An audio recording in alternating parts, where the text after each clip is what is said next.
국민의힘 차기 당대표 선출 과정에서 시작된 정치권의 세대 교체 바람이 거셉니다. 야권에서 원조 소장파이자 차기 대권주자 가운데 한 분이죠. 원희룡 제주도지사를 초대했습니다. 연결해 보겠습니다. 원 지사님 나와 계시죠? 안녕하십니까? 네, 안녕하세요. 예.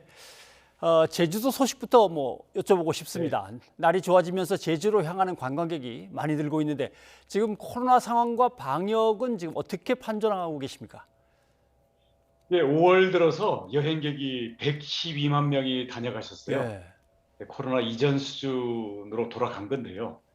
4월까지는 거의 한 자릿수로 지키다가 5월 들어서는 코로나가 두 자릿수로 늘어서서 저희들이 긴장은 많이 하고 있습니다만은 그래도 최선을 다해서 방역을 하고 있습니다. 또 예. 여행객들께서도 많이 협조를 해주시고 계시기 때문에 최선을 다해서 안전하게 지키겠습니다. 네네. 제주도민에게 백신을 우선적으로 접종하는 논의도 진행이 되고 있다고 잠깐 들었는데 그렇습니까? 걱정해 주시고요. 많은 분들이 그런 제안들을 해 주시고 계셔가지고, 저희는, 온 국민이 예. 정말 요새 외국도 못 가고 제주도로 오고 싶어 하시기 때문에 제주도라도 먼저 전원 접종을 할 수 있다면 저희들이 최선을 다해서 빨리 하도록 하겠습니다. 네. 지자체마다 어지나 방역 그리고 백신 접종에 관심이 높습니다. 그래서 대구시는 따로 추진을 했던 코로나19 백신 구매 문제 때문에 이게 불법 거래라고 파악이 되면서 논란이 일고 있습니다. 혹시 제주도에서도 그런 시도를 해보신 적이 있는지 아니면 백신 사지 않겠냐고 제의가 오거나 그런 거 없습니까? 저희도 이런저런 제의도 받았었는데요. 예. 어차피 정확한 그 신빙성 확인도 필요하고 어차피 지금은 국가 간에 거래하도록 되어 있기 때문에 그 점에서 저희는 좀 신중한 입장이었고요. 사실 이번에 대구에서 진행된 그 제안에 대해서도 저희도 간접적으로 옆에서 알고 있었습니다. 네. 근데 음. 결과적으로는 화이자 본사에서 국내 판권에 대해서 승인한 적이 없다고 했기 때문에 설사 그 실체가 있었다 하더라도 예. 되기는 좀 어려웠겠죠. 이게 워낙 국제적으로 민감하고 또 판권이나 우리 방역은 국가 중앙정부에서 어차피 지금 관리를 하고 있거든요. 그래서 이번에도 아마 속사정은 있겠지만은 앞으로 이런 것들을 무슨 꼭 부정적인 해프닝으로 보기보다는 앞으로 좀 더 신중하게 하면서도 중앙정부와 방역 당국 또 지방정부가 함께 협력해서 예. 결국은 전 국민 면역을 빨리 달성할 수 있도록 할 수 있도록 하는 게 좋은 게 아니겠습니까? 네, 그렇죠. 네, 알겠습니다. 자, 국내 정치 얘기를 좀 오늘 많이 듣고 싶습니다. 국민의힘 전당대회에 관심이 뜨겁습니다. 이준석 후보가 흥행을 힘차게 견인하고 있는데, 자, 이 이준석 돌풍이라고 하는 것의 배경을 어떻게 보시는지, 그리고 지금 세대 교체가 딱 해야 될 때다 이렇게 생각하시는지요? 이준석 바람은 결국 국민의힘에 대한 이 변화의 열망이죠. 그리고 우리 국민들은 이 문재인 정부 반드시 심판해야 되겠고, 예, 이재명 지사 반드시 막아야 되겠고, 그러려면 과거 이명박 박근혜 낡은 정치의 이 그림자를 못 벗어나고 있는 이런 모습 갖고는 안 되겠다. 예. 그러니까 당도 확 바뀌어라. 그리고 주자들도 좀 확 바뀌어라. 그래서 이 낡은 정치를 벗어나라는 그런 명령으로 받아들이고 있습니다. 그래서 근데 이것이 어느 개인이 꼭 젊고 신인이다 이게 중요한 게 아니라 지금 모든 정치인에게 누가 더 진정성 있게 변하느냐 그리고 국민들의 인정을 받을 수 있도록 변화를 이끌 수 있느냐 그 경쟁을 국민들이 지금 아주 강하게 붙이고 있는 거죠. 네. 변화의 시작은 이준석이라고 보고요. 이 변화의 끝은 저 원희룡이 할 수 있도록 노력하겠습니다. 알겠습니다. 민주당의 대선 후보가 누가 될지는 일단 더 지켜봐야 될 문제고요. 일단 당 대표 본선은 실제로는 당원들의 마음이 일단 많이 작용하는 거니까 국민적 여론하고는 좀 차이가 있을 것 같은데 전망을 어떻게 보십니까? 물론 결과를 미리 알 수야 없겠죠. 근데 예. 전반적인 흐름은 과거와는 다른 게 뭐냐면 국민의힘 당원들도 정권 교체의 열망이 너무나 크고 낡은 정치에 붙들려 가지고는 이 정권 교체가 어려워질 수도 있겠다는 것 때문에 매우 전략적이고 어떤 이 굳센 결의를 가지고 이 부분을 바라보고 있기 때문에 민심과 당심의 차이는 생각보다 크지 않을 수도 있다. 그렇게도 볼 수 있을 것 같습니다. 네, 알겠습니다. 어, 이준석 후보가 원희룡 지사를 향해서 상당히 좀 이렇게 강도 높은 칭찬을 했습니다.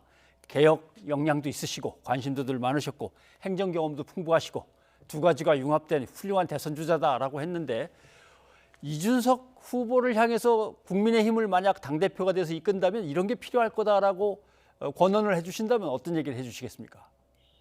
사실 저도 20년 전 한나라당 입당할 때 예, 이 한나라당의 변화를 위한 소장파의 대표가 30대였었거든요. 그렇죠. 그래서 바로 그 저의 모습을 보는 것 같기도 해서 기대도 큽니다. 그리고 그게 꼭 누구다를 떠나가지고 저는 누구든지 변화와 혁신을 위해서 앞장서고 역할을 하는 사람이라면 저는 뜨겁게 응원하고 지지할 것이고요. 이제 막상 만약에 당대표가 되게 된다면 현재 우리 이준석 후보 같은 경우는 거침없는 자기 입장 표현, 그리고 누가 어떤 논쟁이 하게 되면 그 부분을 아주 그냥 시원하게 이 어떤 상대하는 이런 데서 특히 젊은 세대들이라든가 분명한 정치적인 그 주관을 원하는 이런 층으로부터 열광적인 그런 지지가 있는데, 또 한편으로는 막상 사람이라는 것은 대놓고 그런 논쟁과 어떤 대결의 관계로만 보게 되면 또 아울러서 이 조직을 이끌고 나기에는 큰 어려움도 있을 수 있거든요. 예, 그래서 그런 점들은 이 젊은 패기와 이 여러 자기와 다른 많은 사람들과 함께 아울러서 가는 경험과 지혜와 포용력을 가진 그러한 인생의 경험과 조화를 시켜야 되겠죠. 만약에 누가 될지는 모르겠습니다만은 만약에 중진이 된다면 우리는 변화의 패기를 더 불어넣는 쪽으로 역할을 해야 되겠고요. 만약에 지금 이준석의 젊은 패기가 만약에 당대표로 된다면 거기에서 부족할 수 있는 포용력과 당을 안정되게 다양한 세력을 하나로 통합시켜 나갈 수 있는 이런 데에다가 다들 아낌없이 도움을 줘야 되겠죠. 예. 아무튼 그렇다면 뭐 누가 될지는 모른다고 말씀을 하셨지만 이준석 후보가 당대표가 되기에 큰 무리는 없다라고는 보시는군요. 현재는 뭐 그럴 가능성도 없지 않은 것 같습니다. 알겠습니다. 이 뭐 어떻게 보면은 너무 앞질러서 예상하는 것 같아서 좀 그렇습니다만, 예, 무슨 말씀인지 알겠습니다. 그동안 원조 소장파로서 개혁적인 행보도 이제 쭉 보여오셨기 때문에 드디어 다음 행보는 뭐냐라고 할 때 마지막은 결국은 대권에 도전하는 것인데 이렇게 되면은 지방선거 출마는 일단 안 하시는 거고 대권 도전을 네. 준비하신다고 저희가 얘기 들었습니다. 도정을 일단 내려놓는 걸 언제쯤으로 잡고 계십니까? 우선 내년에 지방선거 3선 불출마는 제가 그건 명확히 도민들께 말씀을 드린 거고요. 예, 이 도정은 사실은 제가 책임을 지고 있기 때문에 결코 그게 가볍지가 않습니다. 특히 예, 코로나 상황이고 그래서.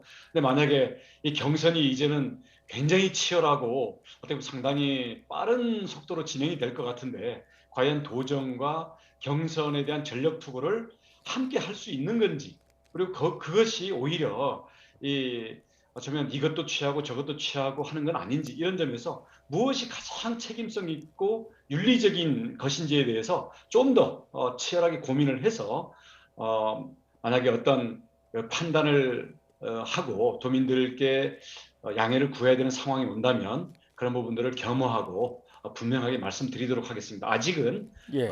결론을 못 내린 상태입니다. 고심을 하고 있습니다. 네.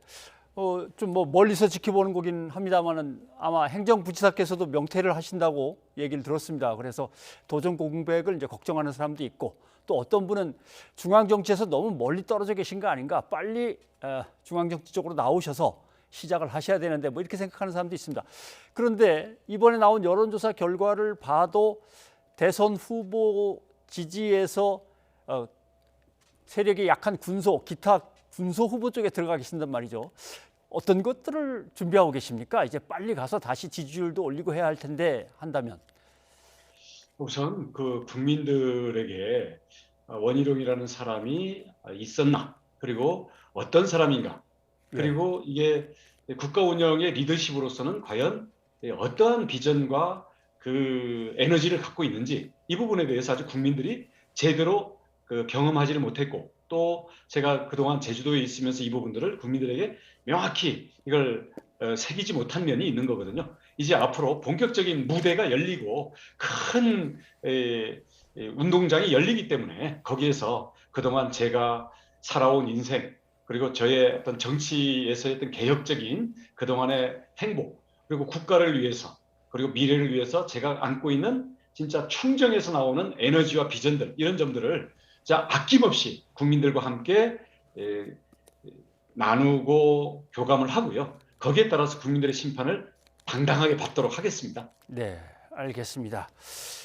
어, 좀 평가가 이른 것 같긴 합니다만은 중앙 정치 무대로 나오셔서 이제 본격적으로 활동하신다면 윤석열 전 검찰총장을 만나셔야 되겠습니다. 근데 뭐 두 분이 검찰 또 그다음에 정치 똑같은 궤적을 함께 가고 계시니까 윤석열이란 정치인으로서의 인물을 평가하신다면 어떻게 평가하시겠습니까? 우선 그 검찰총장으로서 이명박, 박근혜, 문재인 대통령 상대에 따라서 달라지지 않고 일관된 그러한 잣대로 그 법치주의와 정의를 실현했지 않습니까? 그 자체로서 대한민국을 위해서 굉장히 중요한 자산이고 역대급 검찰총장이었다고 생각을 합니다. 그 점에서 예, 존경도 하고 높이 평가하고요. 대신 이제 정치로 갔을 때는 아무래도 뭐 감각은 뛰어난 것 같긴 합니다만은 아무래도 경험이 없지 않습니까? 그러면 사람이 자기의 체험을 넘어서기가 어려운데 이것을 빠른 시간 내에 여러 사람의 도움과 시행착오를 겪으면서 예를 들어서 내년에 국정을 맡아도 충분히 이걸 수행해 나갈 수 있는지 아니면 아직 검찰총장의 경험만 가지고는 부족한지 이거에 대한 하나의 시험대 기간이 진행이 되겠죠. 그 예, 과정에서 저는 경쟁자로서는 치열하게 경쟁할 것이고 또 정권 교체를 위해서 힘을 합쳐야 되는 동료이자 파트너로서는 또 좋은 보완과 협력 관계가 될 수 있도록 노력을 할 것입니다. 예, 아마 저는 과연 국민들 앞에 주어지는 선택지가 예를 들어서 민주당이 이재명이라고 쳤을 때 이재명이라는 현재의 어떤 하나의 선택지가 있지 않습니까? 그리고 윤석열이라는 또 선택지가 있고 그리고 이제 원희룡이라는 선택지가 앞으로 국민들 앞에 저를 충분히 보여드리고 증명할 거기 때문에 과연 어떤 선택지를 놓고 내년 3월에 국민들이 선택을 했을 때 그나마 더 밝은 대한민국의 미래를 우리가 맞이하게 될지 예. 여기에 대해서 그건 길고 짧은 건 대봐야 알 일이죠. 그리고 국민들이 앞으로 이 과정에서 제기할 많은 물음과 검증하고 평가해야 될 그런 항목들이 많이 있기 때문에 그런 점에서 저는 치열하게 예, 그리고 아주 어떻게 보면 알겠습니다. 영광스러운 그런 예, 자세로 이 경선에 임하도록 하겠습니다. 네, 알겠습니다. 어, 최근에 가상화폐 시장에 투자자로 직접 뛰어들으셨다는 소식을 들었습니다. 그래서 대박 나기를 기원하고 있었습니다만 대박은 못 나신 것 같습니다. 손해를 좀 보셨다고 얘기 들었는데 막상 해보시니까 어떤지도 궁금하지만 요새 청년들이 가상화폐에 대해서 상당히 좀 뜨겁게 반응하고 있는데 이거 어떤 대책이 필요하겠다 느끼신 게 있는지 좀 설명을 부탁드립니다. 네, 지금 뭐그 가상화폐 500만 명이 넘는 국민들이 투자를 하고 있습니다.